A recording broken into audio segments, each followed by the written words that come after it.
मनीष झा भी जुड़ेंगे इजराइल से, हमारे कॉरेस्पॉन्डेंट, और इसके अलावा आशीष अभी आपको जानकारी दे ही रहे हैं, जो कि इस संदर्भ में बता रहे हैं कि ये पर्टिकुलर हिस्सा क्यों निशाना बनाकर ईरान की तरफ से रखा गया है। और इसी में सवाल भी उठ रहा है कि फिर अगर ये हिस्सा छोटा है और ये इजराइल भी भांप रहा है कि इस जगह पर ज्यादा हमले हो रहे हैं, तो फिर उसको रोकना तो आसान होना चाहिए, ऐसा दिखाई क्यों नहीं दे रहा है।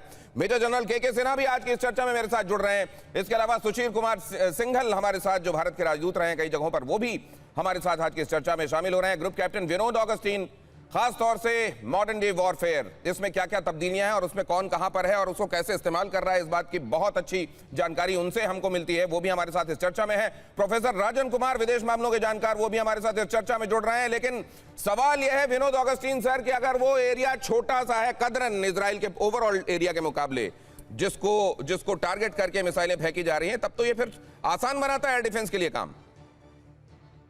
आसान भी मुश्किल भी।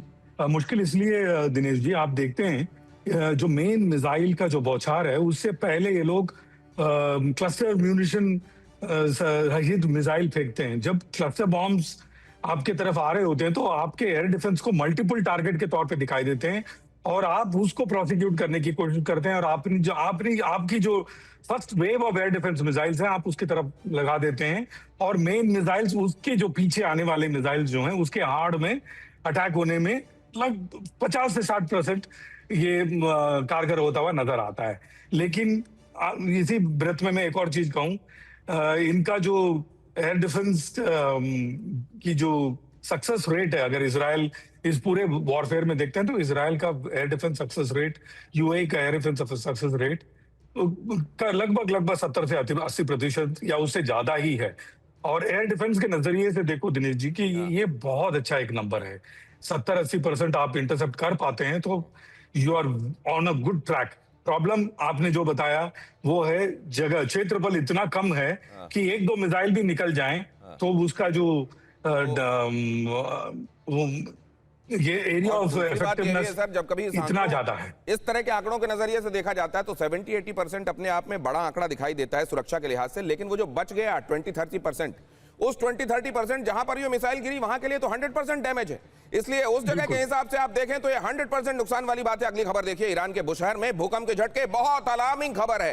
क्यों आ रहे हैं उस जगह पर झटके जहां पर न्यूक्लियर साइट है ईरान की? बुशहर में भूकंप के झटके, ये न्यूक्लियर एक्टिविटी है या सिस्मिक एक्टिविटी है? बुशहर में 5 बार भूकंप के झटके महसूस किए गए। रिक्टर पैमाने पर तीव्रता 4.5 मापी गई। बुशहर में ईरान की न्यूक्लियर साइट है, पूरी दुनिया इस बात को जानती है। जनरल सिन्हा, यहां चल रहा है क्या कुछ? देखिए, बुशहर जो है वो एक न्यूक्लियर प्लांट है जिसको रशिया हैंडल करता है, उसको ऑपरेट करता है। ऐसी खबरें आ रही थी कि रशियंस वहाँ से निकल गए हैं, मगर अब फिर से वापस है कि रशियंस वहाँ हैं, जैसा मेरे को नॉलेज में है।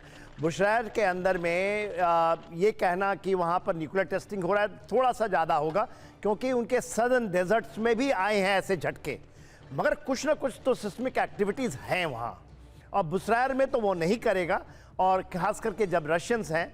मगर जो पूरे ईरान को यदि देखें तो कहीं ना कहीं बहुत नज़दीक है मेरे अनुसार न्यूक्लियर कैपेबिलिटी को हासिल करने में आज के दिन ईरान, ऐसा मेरा मानना है।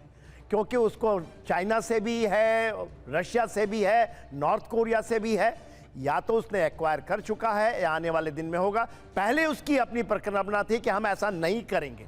तो सबसे बड़ी जो गलती की है खास करके जो अमेरिका ने और इजराइल ने मिल करके, कि उसको एक दिया है, इरादा दिया है। जब इरादा आपका अटल हो जाए, आप देख रहे हैं पूरे वेस्ट एशिया में कैसे जलजला ले आया वो। ये इसको एसिमेट्रिक वॉरफेयर में हम इसको बहुत मानते हैं। ये माना जा सकता है कि एक डर्टी बम्स भी वो बना सकता है, और डर्टी बम का इस्तेमाल, क्योंकि रेंज यदि इसको यूज करेंगे तो ये तो बहुत आपके उसने दिखा दिया पर्शियन गल्फ के अंदर में ही कैन हिट एनीवेयर। उसके पास कैपेबिलिटी है इंक्लूडिंग रशिया। ऐसा मेरा भी मानना है कि कहीं ना कहीं इवन ईरान इजराइल के तरफ से एज ए लास्ट रिसोर्ट वो कर सकता है अपने न्यूक्लियर बम का। इसको आप नकार नहीं सकते, इस बात को नकारा नहीं जा सकता। अगली खबर की तरफ आपको ले चलता हूं। आईआरजीसी के एयरफोर्स कमांडर के मारे जाने का दावा, एक और झटका ईरान को एक और झटका। आईआरजीसी के एयरफोर्स कमांडर के मारे जाने का दावा। मोहम्मद नैनी इस्फहान में एयर स्ट्राइक में मारे जाने का दावा किया जा रहा है। यहां पर जनरल मेहदी घोरसी को ही मारने का दावा। तस्वीर भी जारी कर दी गई है कि एक टारगेट और एलिमिनेट किया गया। क्या ईरान इसी बात को भांप रहा था जिसके लिए उसने मल्टी लेयर लीडरशिप तैयार की थी? और क्या वाकई एक लेयर को रिप्लेस करने के लिए दूसरी लेयर पूरी इफिशियंसी के लिए तैयार है? या ये स्ट्रैटेजी बनाई तो जाती है लेकिन अब ये उस स्थिति में बनाई जाती है जो मरता क्या ना करता वाली स्थिति होती है, और ईरान के सामने जाहिर है मरता क्या ना करता वाली स्थिति है। और इसीलिए वो आदमी ज्यादा खतरनाक हो जाता है जिसको ये लगता है कि अब जिंदगी समाप्त ही होने वाली है, और इसीलिए वो पूरे एफर्ट्स लेते हुए हमले करता है। लेकिन यहीं पर अमेरिका की एक चाल है। अमेरिका की वो चाल क्या है आपको बताऊं उससे पहले जरा ये देखिए, ये खबर भी देखिए। इजराइल ने IRGC के एक और जनरल को मारा। IRGC जनरल अली मोहम्मद नईनी की मौत। ईरान ने अली मोहम्मद नईनी की मौत की पुष्टि की। इजरायली हमले में मारे गए ईरानी जनरल IRGC के प्रवक्ता भी थे अली मोहम्मद नईनी। अली मोहम्मद नईनी की तस्वीरें, और ये वही हैं जिन्होंने कहा था कि हम अमेरिका के ऊपर सरप्राइज अटैक करेंगे। अपनी मौत से कुछ देर पहले उन्होंने ये बात कही थी कि हम अमेरिका के ऊपर सरप्राइज अटैक करेंगे, और अब बताया जा रहा है कि अमेरिका ने उनको एलिमिनेट कर दिया है।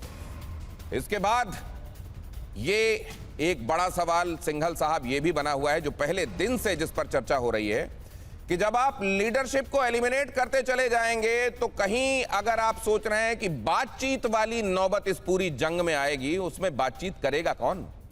बिल्कुल आप सही कह रहे हैं दिनेश जी कि प्रेसिडेंट ट्रंप ने कहा भाई कि जो है मैं ये हालत कर दी है उनकी कि उनको ये कहने के लिए कोई लीडर नहीं बचेगा कि वो सीज़ फायर करना चाहते हैं या सरेंडर करना चाहते हैं।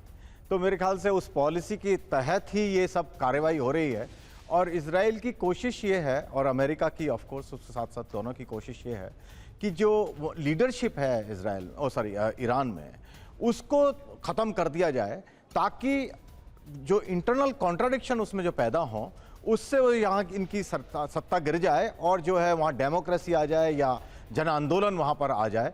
लेकिन अभी तक उसमें वो सफल नहीं हो पाए हैं, जबकि कई लेयर्स उन्होंने उड़ा दी हैं, उनकी मार दी गई हैं।